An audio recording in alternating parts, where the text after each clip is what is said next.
Biar nggak ngantuk. Apa kacang atom itu? Ada wong desa nggak di sini? Orang kota semua ini. Mbak Yana, Bu, apa siap Bu. kacang atom itu tahu nggak kacang atom? Tahu Bu yang bulat kecil. Terus ada isinya nggak? Ada Bu kacangnya. Ada kacang yang dilapisi terigu. Terigu kah? Terigu kah? Pokoknya gitu deh. Lapisi tepung udah digoreng. Dia itu kan seperti atom. Atom itu ada intinya gitu loh ya. Kalau kacang yang kosong itu bukan kacang atom gitu ya. Kacang kosong tuh namanya apa ya? Nah, nah dari situ, oh, nah ini belajar ini sudah belajar nikah-nikah kuantum. Nah, kebayang atom tuh seperti itu. Jadi dibayangkan itu bulat. Ya bulat kemudian kok apakah atom itu bisa eh, mempunyai kecepatan? Bisa gitu ya. Punya kecepatan. Kalau misalkan diberikan gaya itu dia bisa menolak dan bisa menarik. Nah, kalau sebenarnya arus itu kan muatan negatif. Muatan negatif adalah elektron. Sedangkan atom itu dikelilingi oleh eh, atom itu mempunyai inti, dikelilingi oleh kulit-kulit begitu kan. Ada kulit itu ada elektronnya. Dan yang bisa bertukar-tukar, yang bisa pindah-pindah itu adalah kulit terluar, yaitu elektron elektron valensi. Gitu kan ya. Nah, kalau seandainya elektron valensi ini diberi energi, dia energize, jadi berpindah ke pita konduksi. Nah, begitu ceritanya. Jadi, jadi kebayang gitu nanti, oh atom itu bulat ya. Oh, kayak gitu, dimodelkan itu adalah model. Apakah nanti itu bulat atau enggak itu kita enggak tahu gitu ya sebenarnya. Orang tuh sudah punya image, oh atom itu bulat. Kemudian dia apa ini? Punya punya lapisan-lapisan kulit, kemudian di kulit itu ada elektron. Elektron itu tidak diam, dia itu bergerak melingkari eh, pusat inti. Nah, atom yang kehilangan elektron disebut dengan muatan positif atau hole. Jadi kalau kita tuh menjelaskan konsep misalkan eh, yang dua itu apa? Diode gitu kan ya. Bagaimana diode bekerja, bagaimana em, yang kakinya tiga itu apa? Kakinya tiga, em, apa? Diode bukan triode, tran transistor. Nah, jadi transistor itu mempunyai tiga kaki, jadi ditambah dengan satu lapis lagi, yang semula positif negatif, nanti ada positif, negatif, positif, lapisan PNP, kemudian lapisan NPN.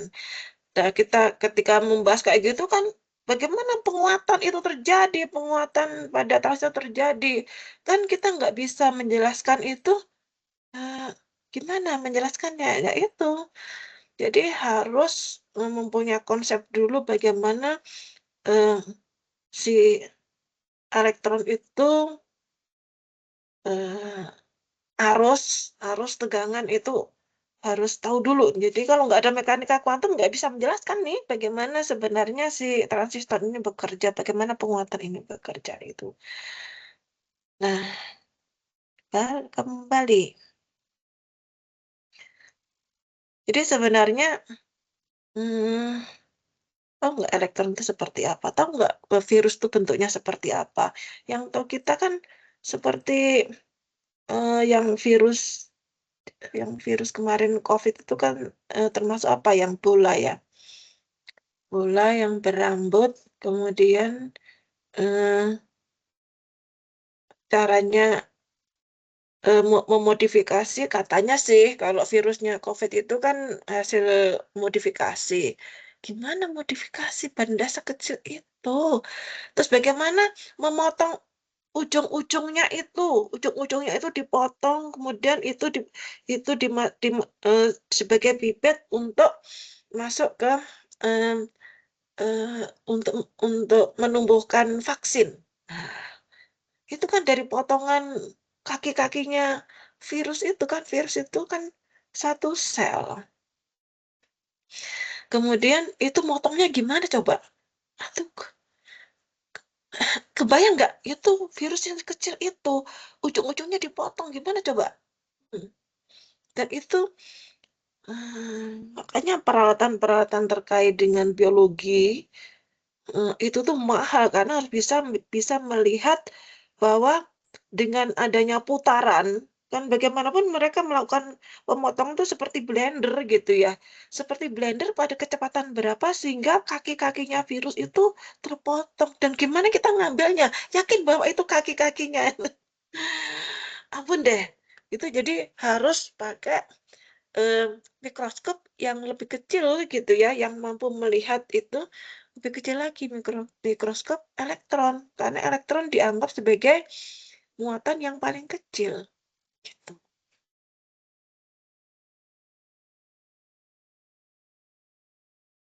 Nah, ini Newtonian, kemudian kuantum.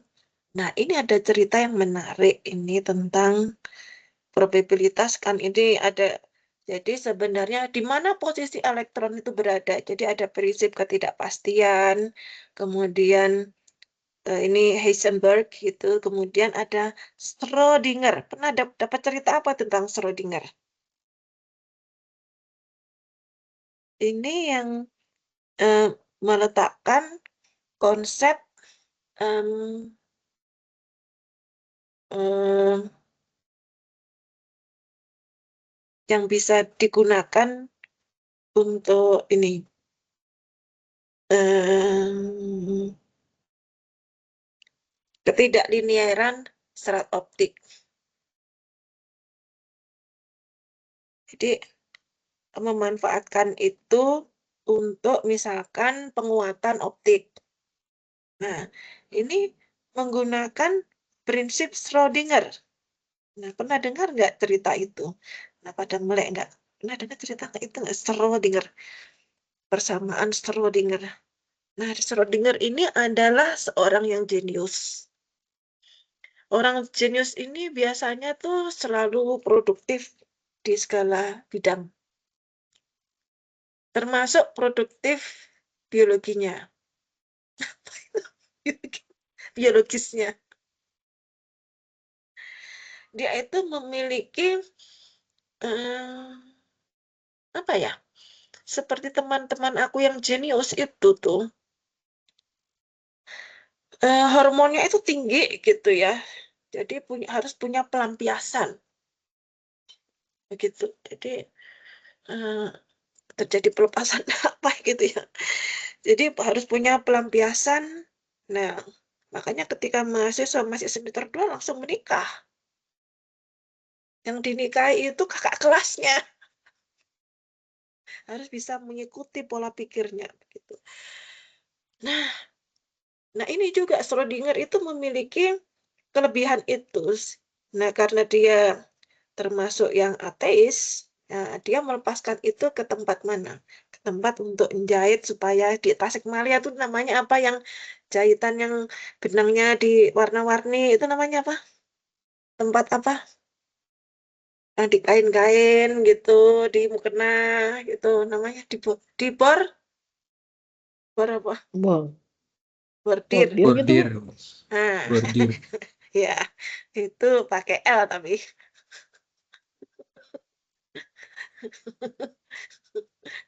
Jadi Mas Dana masih nggak ngerti nih.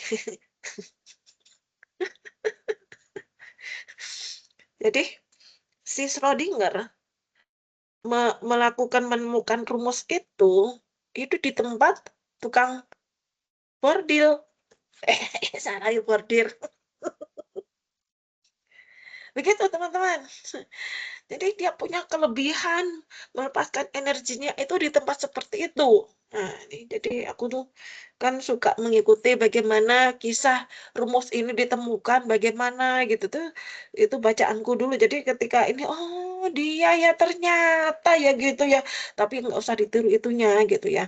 Kita gunakan rumusnya itu untuk melakukan penurunan rumus, misalkan self-phase modulation, kemudian nanti itu ada berbagai macam gejala ketidaklinier di optik. Nah, itu ya teman-teman.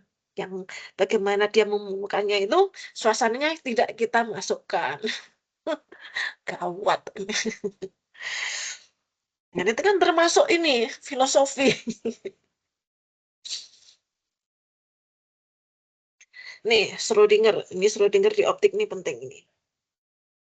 Nah, dampaknya yaitu mengubah cara ilmuwan memahami realitas dan pandangan deterministik menjadi pandangan yang probabilistik. Jadi karena posisi dari elektron itu tidak menentu, jadi yang semula itu tempatnya pasti deterministik, tempatnya tetap menjadi yang sifatnya probabilistik seperti traffic itu kan eh, sifatnya yang probabilistik.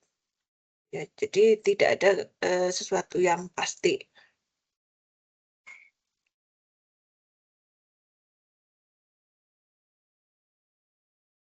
Nah, di antara ketidakpastian ini contohnya menggunakan teori apa yang untuk traffic itu ya?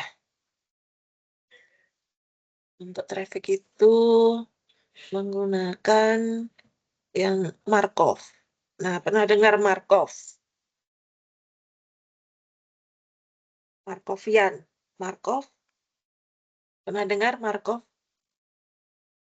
Jadi, eh, Markov ini seorang matematikawan dari namanya, tahu deh dari mana deh? Markov.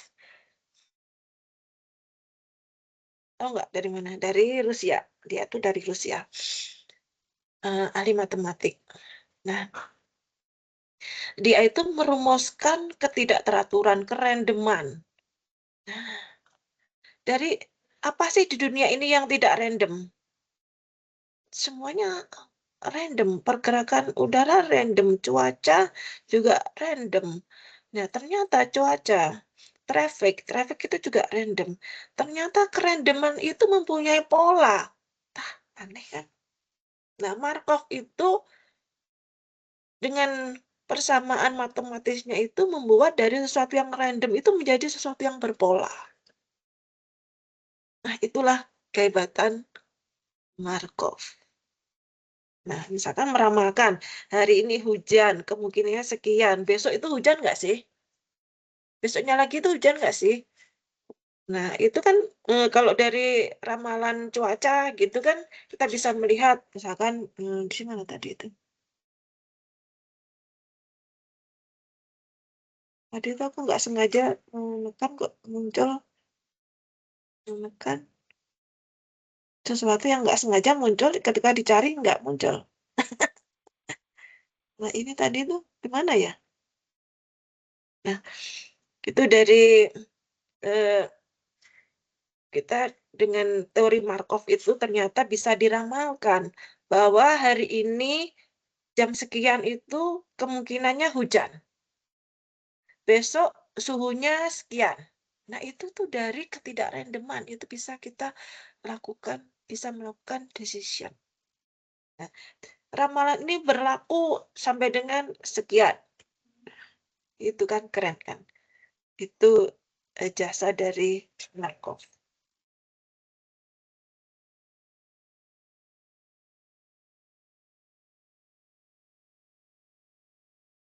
Kemudian Darwin. Nah, Darwin Pohaswin. Nah, Charles Darwin ini ada yang mau gitu ya. Keyakinan bahwa spesies diciptakan tetap dan tidak berubah seperti yang diajarkan oleh teori kreasi. Kemudian adanya Darwin dia mengubah gitu kan ya. Nah, kita ini ada yang seperti nenek moyang kita nih. Siapa itu? Yang ini. ada si monyet gitu ya. Itu misalkan karena bentuknya berbasiskan morfologi itu, dia membuat teori bahwa terjadi evolusi, teori evolusi. Dan manusia ini evolusi dari apa? Kita kan tahu ya. Ada yang eh, ini, ada yang setuju dengan teori ini. Nah, zaman dulu terbatas berdasarkan bentuk-bentuknya saja ya. Nah, tapi dengan adanya DNA kayak gitu tuh, kita bisa membantah teori itu. Zaman dulu kan hanya tampilan doang. Nah, contohnya gini, apakah ada misalkan antara manusia dengan yang terdekat morfologinya, yaitu si siapa yang cerdas, simpanse gitu ya, bisa saling ditukarkan komponennya, komponen, bagian tubuhnya, organnya. Pernah membaca kisah atau temuan modern antara kita dengan hewan. Homo sapiens, kita ini Homo sapiens. Itu dengan hewan yang berulang belakang, yang berkecerdasan tinggi. Pernah, pernah mendapatkan informasi itu.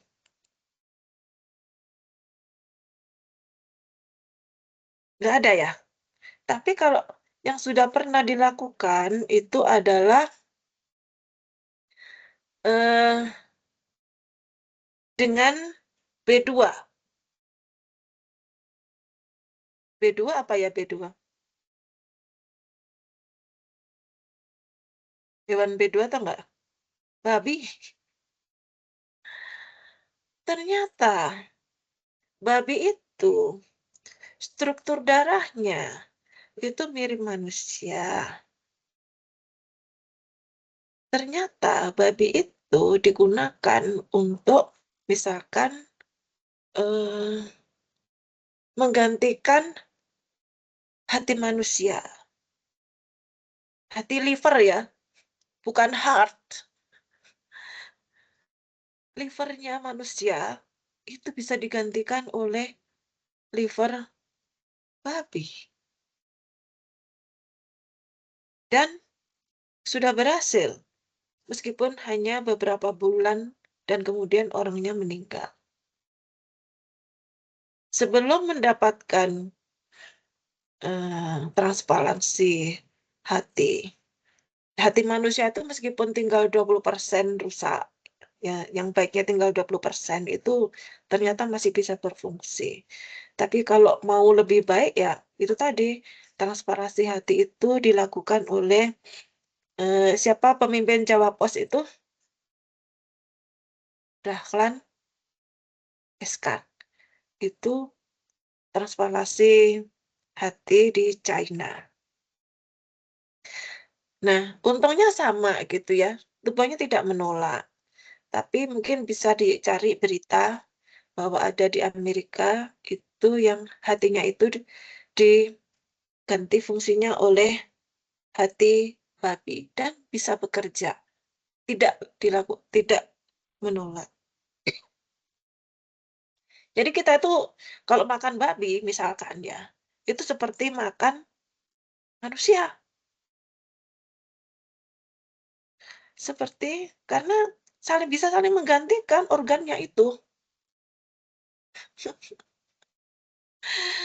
So that's why kalau misalkan makan babi itu bisa jadi penyakit mudah masuk gitu ya karena memakan sesamanya.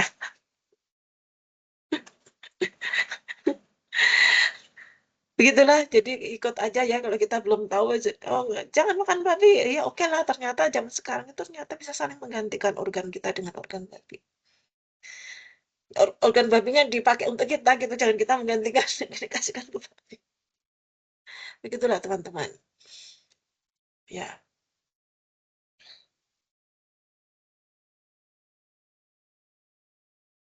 Jadi inilah sudah nggak laku lagi lah ceritanya.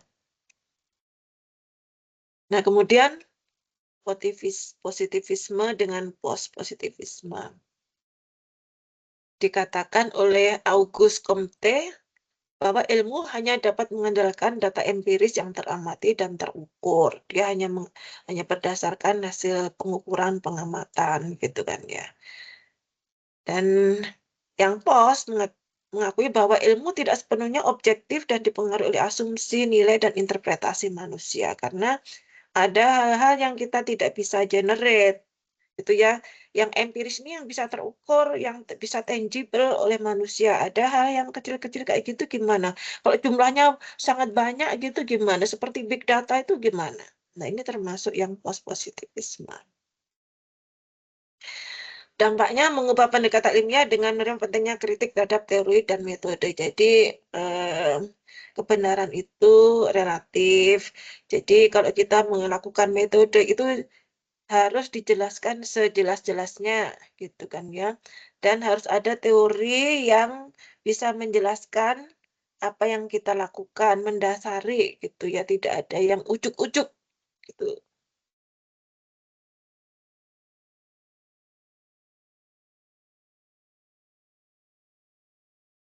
Kemudian paradigma sosial, konstruktivisme dalam ilmu pengetahuan.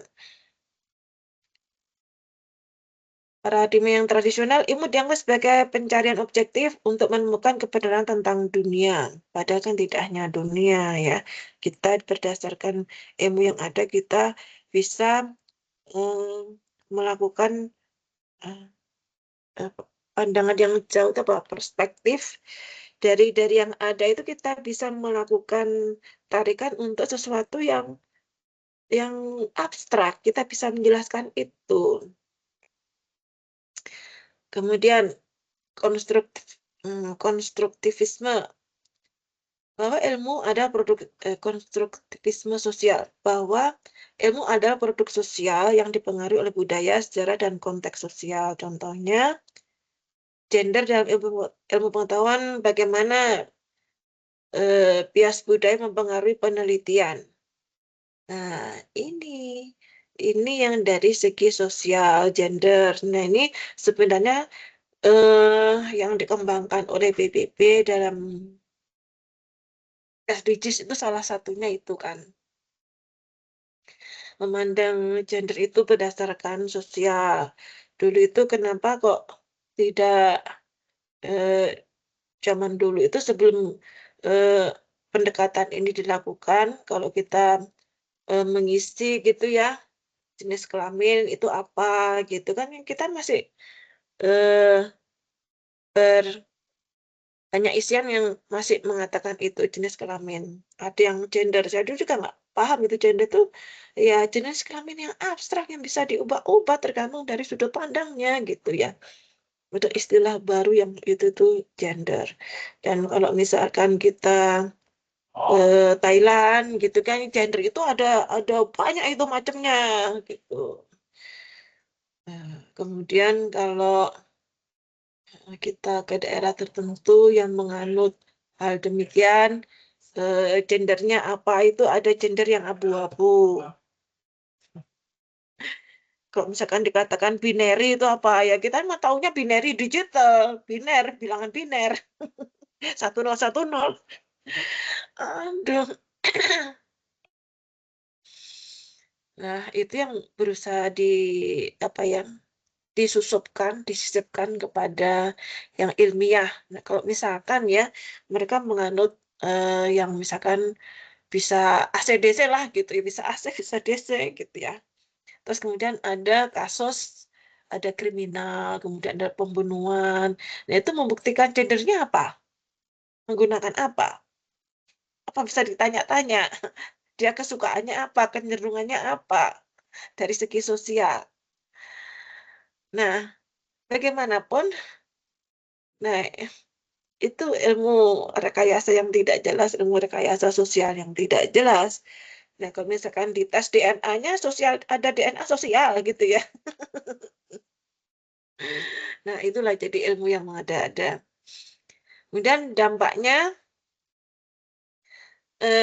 ini penting mempertimbangkan pengaruh sosial dalam mengembangkan ilmu. Ini saya setuju kalau ini gitu ya, dalam sosialisasi tentang engineering itu kita tidak bisa mengabaikan, efek sosialnya.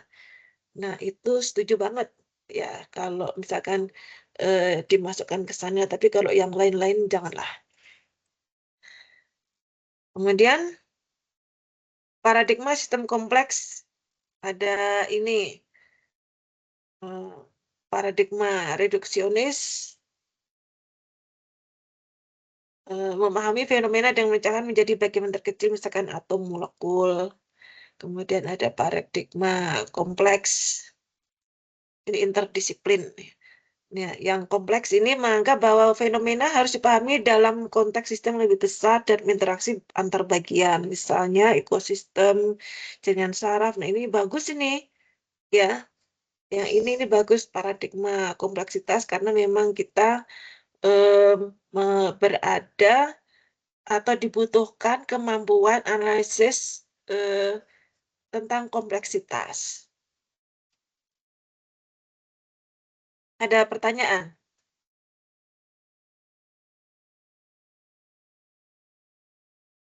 Ini salah satu kebutuhan gitu ya, salah satu kebutuhan harus bisa eh, apa ini memberikan pengertian tentang atau melatih mahasiswa itu supaya bisa berpikir tentang kompleksitas. Nah, tidak ada yang sederhana di dunia ini. Jadi harus melakukan kerjasama. Ilmu itu tidak hanya satu-satunya. Jadi eh, inter interrelationnya itu ada.